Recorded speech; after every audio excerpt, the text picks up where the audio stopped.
आप लोगों को ज़हमत इसलिए दी है कि सुबह से मैं टीवी स्क्रीन्स के ऊपर और मीडिया के ऊपर फवाद चौधरी साहब जो कि पाकिस्तान तहरीक इंसाफ के रुकन हैं, जो रुकन है पाकिस्तान तहरीक इंसाफ के, उनके जो गिरफ़्तारी के ऊपर जो बातचीत हो रही है, जो डिफरेंट व्यूज़ आ रहे हैं, जो मीडिया पे बात हो रही है, तो मैं ज़रूरी समझा कि मैं ये प्रेस कॉन्फ्रेंस करूं। और ये प्रेस कॉन्फ्रेंस में मैं पाकिस्तान की आवाम से मुखातिब हूँ, मीडिया से मुखातिब हूँ, उन तमाम हलकों से मुखातिब हूँ जो इस गिरफ़्तारी को एक सियासी रंग देने की कोशिश कर रहे हैं और एक सियासत के साथ, फ्रीडम ऑफ एक्सप्रेशन के साथ और इज़हार राय की जो आज़ादी या पाबंदी है उसके साथ जोड़ने की कोशिश कर रहे हैं। सबसे पहले तो मैं एक दरख्वास्त करूँगी अपनी प्रेस कॉन्फ्रेंस के शुरू में ही कि फवाद चौधरी साहब, और मैं रिक्वेस्ट करूंगी एक चीज़ को रिकॉर्ड पे रखने के लिए कि ये वो एफआईआर है जिसकी कॉपी आप लोगों के पास मौजूद है, जो भी इस वक्त स्क्रीन पे चल भी रही होगी।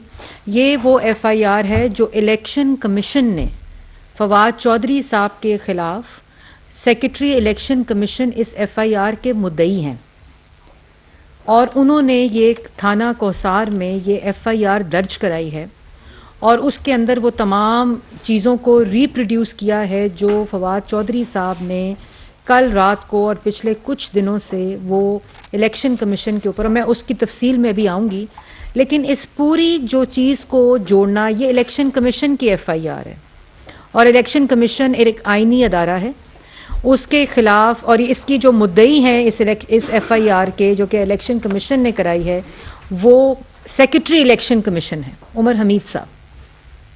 ये चीज़ मैं रिकॉर्ड पे रखना चाह रही थी। अब मैं दरख्वास्त करूँगी कि ज़रा ये जो एफआईआर जिस रेफरेंस से कटाई गई है वो क्लिप जो है वो स्क्रीन के ऊपर चलाया जाए। जी,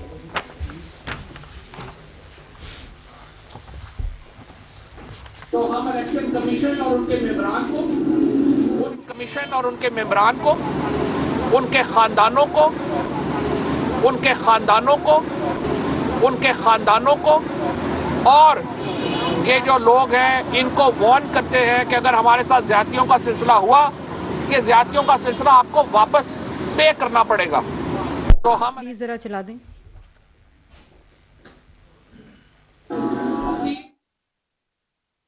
बंद था, सेक्रेटेरिएट से नोटिफिकेशन आता है और इलेक्शन कमीशन की हैसियत सिर्फ एक मुंशी की हो गई है इस हुकूमत में। इदारों का जवाल जो हमने इस हुकूमत के दौरान देखा है, पाकिस्तान ने इससे पहले नहीं देखा। बंद था। अगला चलाएं जी। आपका बाप भी इमरान खान को डिस्क्वालीफाई नहीं कर सकते।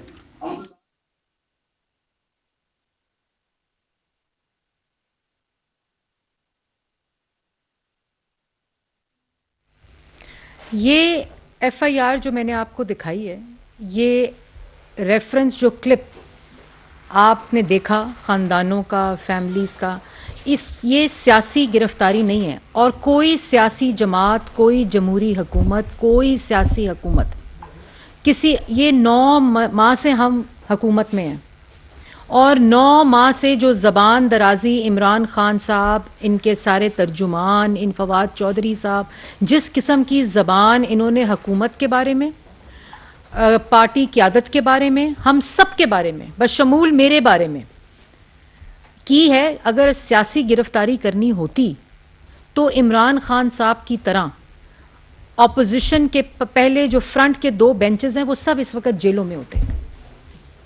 ये फाशिज्म करना, इख्तियारात का नाजायज़ इस्तेमाल करना, रियासत की ताकत को इस्तेमाल करना जो है वो इमरान खान साहब ने अमली इसका नमूना पेश किया 2018 से लेकर 2022 तक। लोगों की बेटियों को, लोगों की बहनों को घसीटा गया, अस्पतालों में घसीटा गया, जेलों में बाप के सामने बेटी को गिरफ्तार किया गया। नवाज शरीफ साहब को जब अकामे के ऊपर गिरफ्तार किया गया, डिस्क्वालीफाई किया गया, उनको उनकी पार्टी की सदारत से हटाया गया। वो सियासी इंतकाम था, लेकिन गाली अदारे को नहीं दी, धमकी नहीं दी, अदारों के सरबराहान के बच्चों को, उनके खानदानों को धमकियां और गालियां नहीं दी। वो अपनी बेटी का हाथ पकड़कर हर रोज की बुनियाद पर नैब की अदालत में पेशियां भुगतते थे। इसी तरह शहबाज शरीफ साहब को अरेस्ट किया गया। उनकी बेटी की घर की 4 दीवारी फलांग कर नैब के अरकान और पंजाब पुलिस ने उनके घर पर धावा बोला, उनकी बेटी के घर के ऊपर। हमने अदारों को गालियां दी, उनके बच्चों को धमकियां दी, उनको मार देने की, उनको जान से मार देने की धमकियां दी, बातें की। शाहिद खकान अब्बासी को गिरफ्तार किया गया। मैं उनके साथ गाड़ी के अंदर बैठी हुई थी। बगैर वारंट के गिरफ्तारियां हुई। वो था सियासी इंतकाम, वो था सियासी गिरफ्तारियां। एक गिरफ्तारी से 3 दिन पहले वजीर आजम इमरान खान से लेकर तमाम तर्जुमान, तमाम वुज़रा इन्हीं जगहों के ऊपर बैठकर इन गिरफ्तारियों का ऐलान करते थे। बताते थे कि 2 दिन के बाद राना सनाउल्लाह ने गिरफ्तार होना है, 2 दिन के बाद सफदर साहब ने गिरफ्तार होना है। यही जगह इस्तेमाल की जाती थी, यही इख्तियारात इस्तेमाल किए जाते थे। इन्हीं कैमरों के जरिए बताया जाता था कि किस दिन किस बंदे ने गिरफ्तार होना है, और हुकूमती प्रेस कॉन्फ्रेंसेज होती थी। आप लोग इन्हीं कुर्सियों पर बैठते थे और ये बातें सुनते थे। वो सियासी गिरफ्तारियां होती हैं। 9 माह से हम इनकी जबानें सुन रहे हैं, हम इनकी बातें सुन रहे हैं, सियासी सब्र रखते हैं, तनकीद सुनना जानते हैं, और मालूम होने के बावजूद कि झूठ बोलते हैं।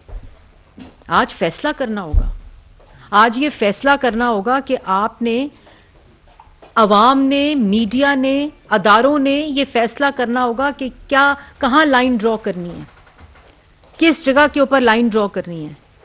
अफवाज पाकिस्तान के शोहदा के खिलाफ ऑफिशियल पार्टी अकाउंट से मुहिम चलाई गई, पार्टी अकाउंट से मुहिम चलाई गई। मीडिया चैनल्स को इस्तेमाल करके अफवाज पाकिस्तान के दरमियान, अफसरान के दरमियान सेडिशन और बगावत उकसाई गई। अल्लन ऐलान किया गया ये सब कुछ। ये जो आपको मैंने क्लिप्स दिखाए हैं, ये क्लिप्स, कोई सियासतदान किसी सियासतदान की गिरफ्तारी के ऊपर खुश नहीं होता। ये जमहूरियत की रूह के खिलाफ है। लेकिन ये सियासी गिरफ्तारी नहीं है, इस फर्क को समझना पड़ेगा। ये FIR जो है, ये किसी सियासी जमात ने नहीं कटवाई, ये इलेक्शन कमीशन ऑफ पाकिस्तान ने कटाई है। आइन के मुताबिक सेक्रेटरी इलेक्शन कमीशन इसका मुद्दई है। ये इसके ऊपर किसी सियासी जमात का नाम नहीं है। और ये आपको फैसला करना होगा, ये लाइन ड्रॉ करनी होगी। ये आज फैसला करना होगा कि आपने माहौल के अंदर, आपने अदारों को गाली देकर आप फॉरेन फंडिंग में पकड़े गए। आप इलेक्शन कमीशन को धमकाएं, गाली दें, कहें तुम डिस्क्वालीफाई करो तो मैं तुम्हारे बच्चों को देख लूंगा, तुम हमारे लीडर को डिस्क्वालीफाई कराओ, तुम्हारा बच्चों का, तुम्हारे खानदानों का बाहर निकलना बंद हो जाएगा। आप, और ये क्यों ऐसे बोलते हैं, इसके पीछे भी एक कॉन्टेक्स्ट है।